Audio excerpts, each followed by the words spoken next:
La présentation cette semaine en sélection officielle au Festival de Cannes de Karma et de Roma Elastica, deux films portés par Marion Cotillard, nous a donné envie de revenir sur la prestigieuse carrière de l'actrice française en posant cette question simple: c'est qui, ou plutôt c'est quoi, au juste, Marion Cotillard? Voici notre réponse subjective en 10 petites Madeleines. Marion Cotillard, ce sont tout d'abord de premières apparitions timides au milieu des années 90 chez Arnaud Desplechin ou chez Colin Serrault, avant quelques seconds rôles remarqués fin 90 et notamment dans Taxi évidemment, pour une relation ensoleillée à Marseille avec le chauffeur de taxi Sami Nasseri. Il est 8h. J'ai mis le répondeur, le réveil à 6h. On a 10 heures devant nous, ça devrait suffire, non? J'ai peur que ça soit juste, mais bon, c'est pas grave, on se pressera un petit peu sur la fin. Mais aussi au même moment, et un peu moins connue, une relation plus sombre avec Stanislas Méhard dans Furia, le premier film d'Alexandre Aja, adapté d'une nouvelle de Julio Cortázar, qui décrit, dans un futur proche, une société dystopique viciée, ayant banni la liberté d'expression, l'écrit et le dessin, et Stanislas Méhard de croiser une résistante, en la personne de Marion Cotillard, le tout sur les notes à la guitare si caractéristiques de Brian May du groupe Queen.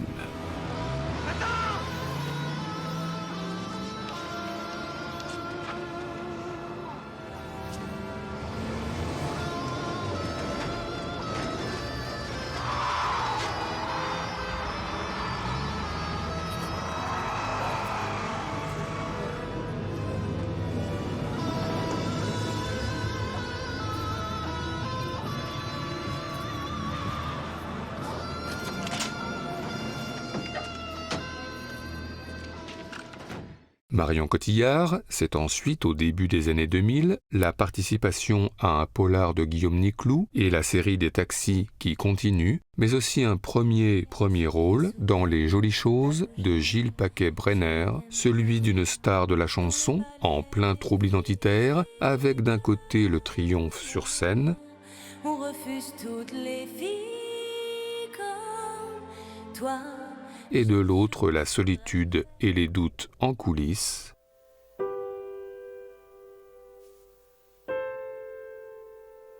Enfin, au même moment, la rencontre importante avec Guillaume Canet pour le film de Yann Samuel « Jeu d'enfant » avec une relation amicale, puis un peu plus, fondée sur le jeu et les défis, cap, pas cap, et qui se concrétise ici en pleine rue lors d'une scène très Sailor et Lula de David Lynch. Embrasse-moi. Cap. Cap.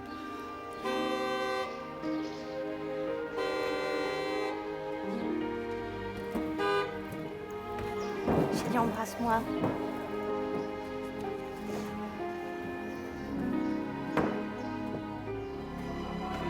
Vous êtes complètement fou!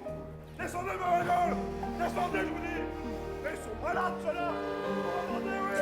Descendez, je vous dis! Mais enfin! Vous allez m'écouter, oui! Descendez! Au secours! Voilà! Marion Cotillard, c'est ensuite, dans la continuité des années 2000, la participation au premier long-métrage de Lucille Hadji-Halilovic et un second rôle dans un film All Stars de Jean-Pierre Jeunet, et puis une carrière qui s'internationalise avec des apparitions chez Tim Burton, chez Abel Ferrara ou chez Ridley Scott, mais la consécration vient au même moment en français. Alors tout d'abord avec la comédie culte Dickeneck du Belge Olivier Van Hofstadt, où elle est une institutrice pas comme les autres, faisant visiter à ses élèves un musée pas comme les autres, celui des accidentés de la route.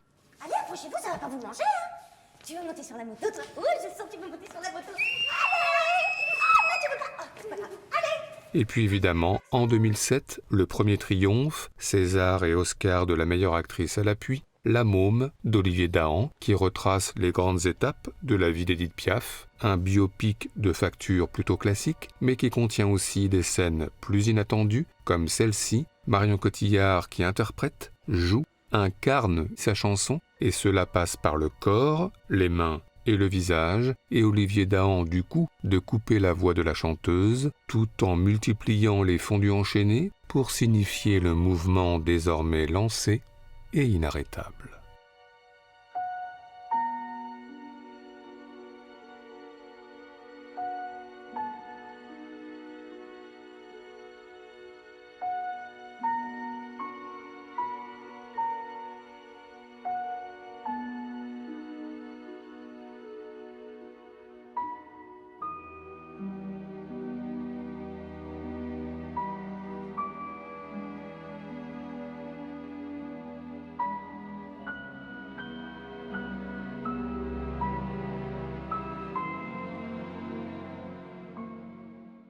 Marion Cotillard, c'est ensuite, à la fin des années 2000, un film de Karim Dridi avec Guillaume Canet, tourné au Sahara, mais aussi une participation dans Nine, la comédie musicale de Rob Marshall, où elle chante quelques mots doux à Daniel Day-Lewis, ce qui vaut bien un petit extrait.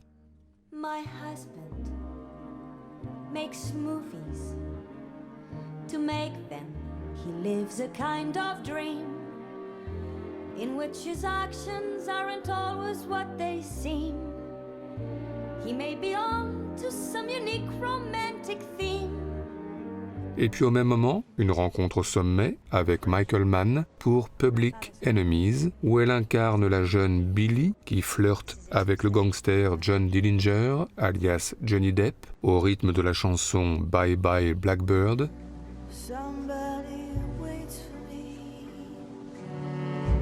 Avant les premières discussions à table, tout en franchise. What is it exactly you do for a living? John Dillinger, Rob Banks. Why'd you tell me that?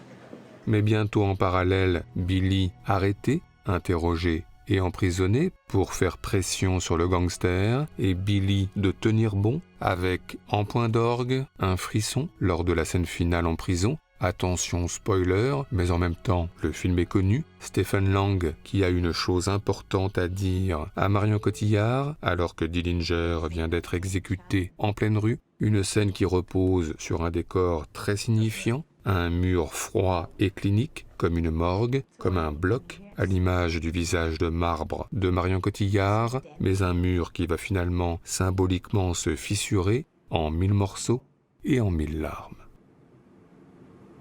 I came here because he asked me to.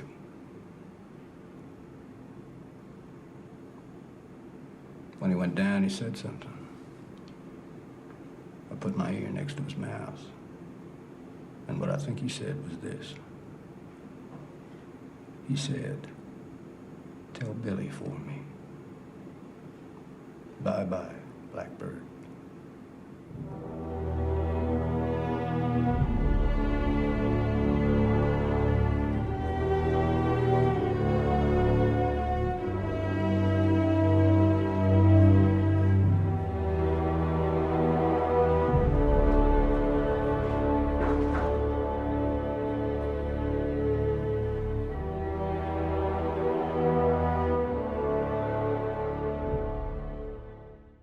Marion Cotillard, c'est ensuite, au début des années 2010, un film à succès de Guillaume Canet, mais aussi des apparitions chez Woody Allen ou chez Steven Soderbergh, et puis la rencontre avec David Lynch pour un moyen-métrage publicitaire, Lady Blue Shanghai, pour la Maison Dior, avec une chambre d'hôtel, un sac et une fleur mystère, typique du cinéma de Lynch.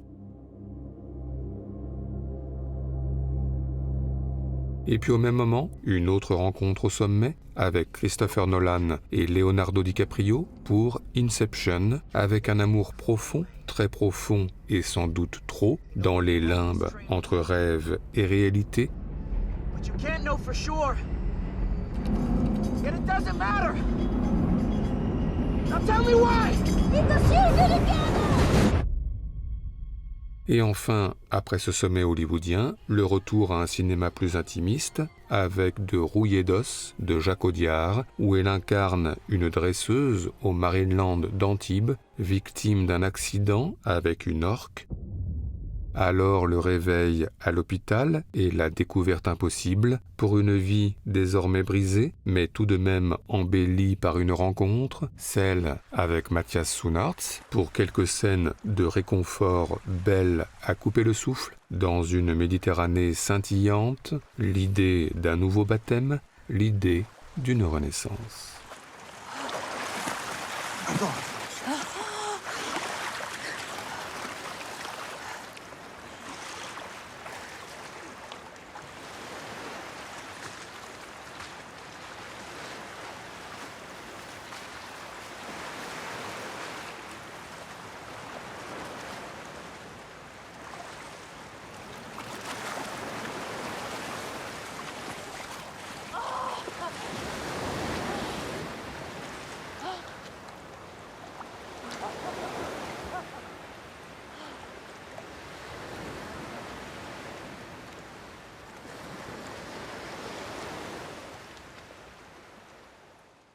Marion Cotillard, c'est ensuite, dans la continuité des années 2010, une carrière internationale qui s'intensifie encore un peu plus avec un James Gray aux côtés de Joaquin Phoenix et Jeremy Renner, et le premier film américain de Guillaume Canet, tourné à New York, et puis au même moment, un clip, et pas n'importe lequel, pour la chanson de David Bowie, The Next Day, où elle croise dans un bar Gary Oldman, en homme d'église.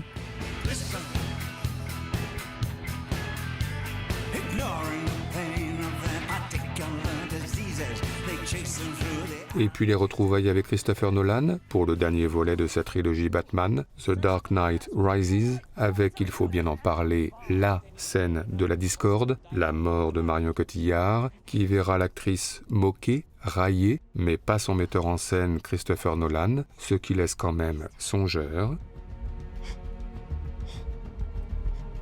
Alors il vaut mieux changer d'air, et pourquoi pas radicalement, avec 2 jours, 1 nuit des Frères Dardenne, où l'actrice Caméléon passe avec aisance d'un univers de super-héros au quotidien très modeste, d'une employée fraîchement licenciée qui va voir ses ex-collègues un par un pour qu'ils renoncent à leurs primes et pour qu'ils sauvent ainsi son emploi. Le film est donc scandé par des échanges douloureux, tout en culpabilité et trahison, devant un décor récurrent et une nouvelle fois signifiant, un mur encore, ici, là ou là.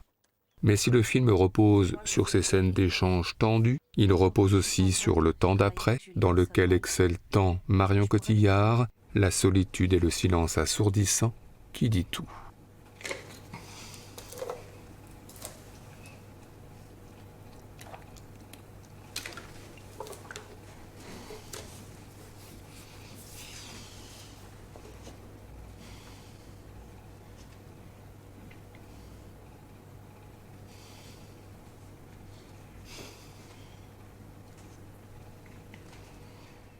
Marion Cotillard, c'est ensuite 2 films de Justin Kurzel avec Michael Fassbender, une adaptation du jeu vidéo Assassin's Creed et une adaptation de Shakespeare où elle est Lady Macbeth, ce qui vaut bien un petit extrait. They met me in the day of success, and I have learned by the Perfect's report, they have more in them than mortal knowledge. Et puis dans la foulée, dans Alliés de Robert Zemeckis, un duo d'espions charismatiques avec Brad Pitt à Casablanca pendant la Seconde Guerre mondiale pour des rapprochements factices dans les salons, puis des rapprochements moins factices à l'abri des regards au milieu d'une tempête de sable en plein désert.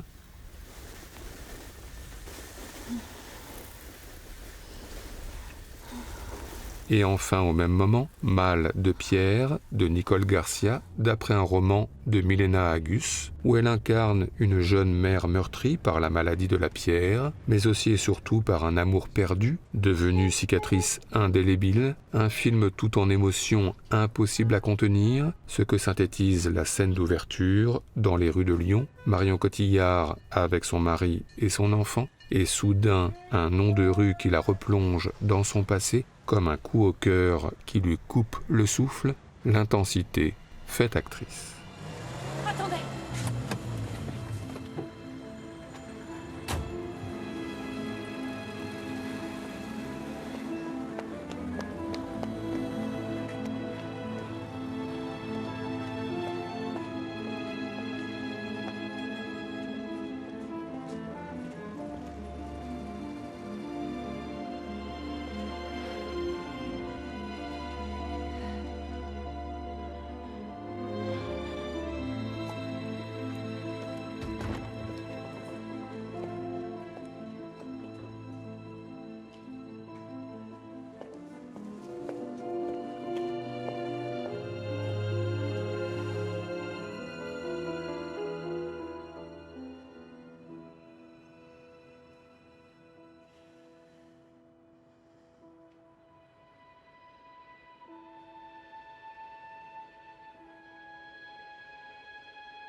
Marion Cotillard, c'est ensuite en 2016 un nouveau sommet, la rencontre avec Xavier Dolan pour Juste la fin du monde, adapté d'une pièce de Jean-Luc Lagarce. Soit le retour à la maison de l'enfant prodigue, Gaspard Ulliel, écrivain malade, pour des retrouvailles avec mère, petite sœur, grand frère et belle-sœur, en la personne de Marion Cotillard, et des retrouvailles rongées par les traumas du passé, avec en point d'orgue une scène chair de poule dont on ne se lassera jamais entre Marion Cotillard et Gaspard Ulliel, qui commence par une dispute, mais rapidement noyée dans une ambiance ouatée, dans le ralenti et le flou, une scène d'effleurement, puis d'échanges de regards transperçants, le tout sur la musique éternelle de Gabriel Yared, véritable offrande à Marion Cotillard et Gaspard Ulliel.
Marion Cotillard, ce sont ensuite 2 films de Guillaume Canet, une suite au Petit Mouchoir et surtout Rock'n'Roll, film tout en autodérision qui met en scène le couple Canet-Cotillard avec champagne pour fêter les bonnes nouvelles.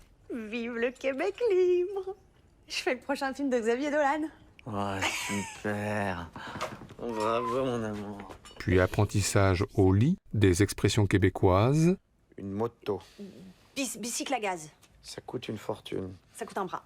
Bon, c'est marrant, ça, c'est pareil que nous.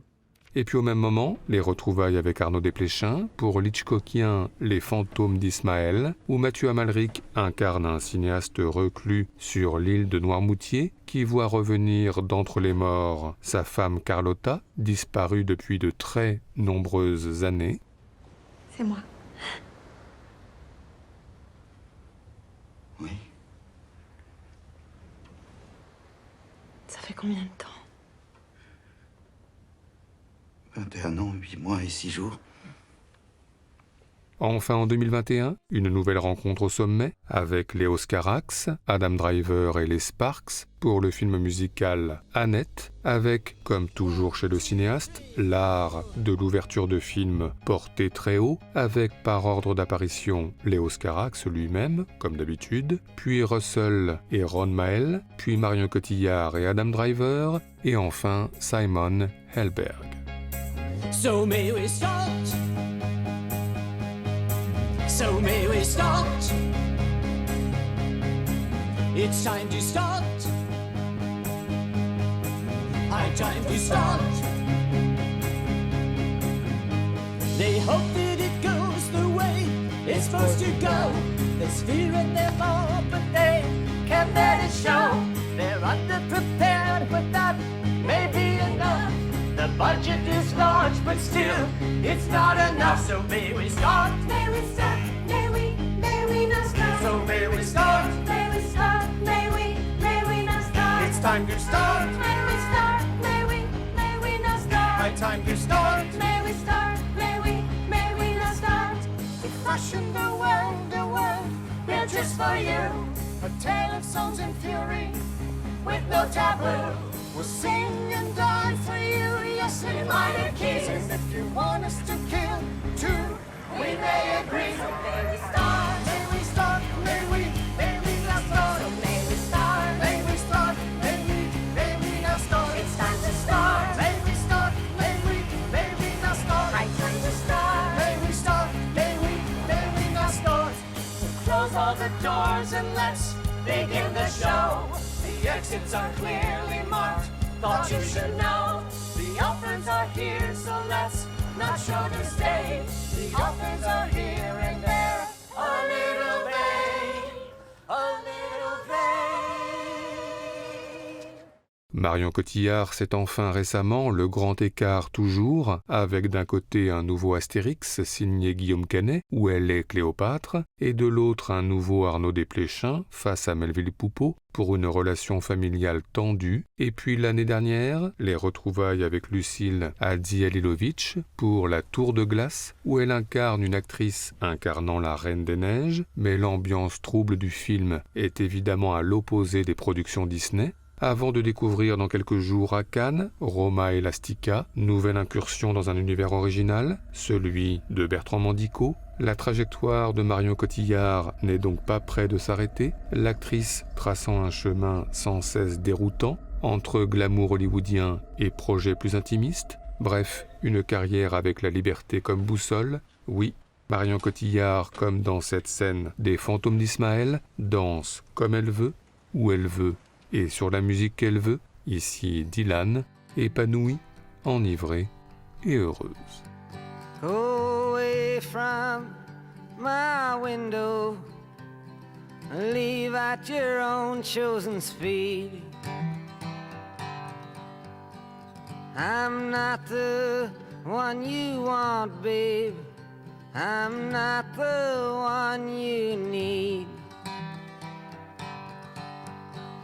You say you're looking for someone who's never weak but always strong, to protect you and defend you, whether you are right or wrong. Someone to open each and every door, but it ain't me, babe. No, no, no, it ain't me, babe. It ain't me you're looking for, babe.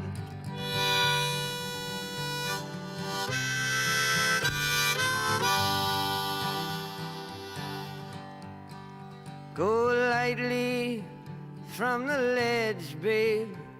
Go lightly on the ground.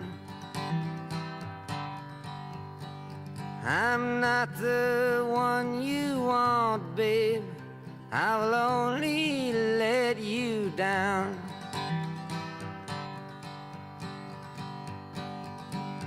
You say you're looking for someone who promised never to part, someone to close his eyes for you, someone to close his heart, someone who will die for you and more, but it ain't me, babe.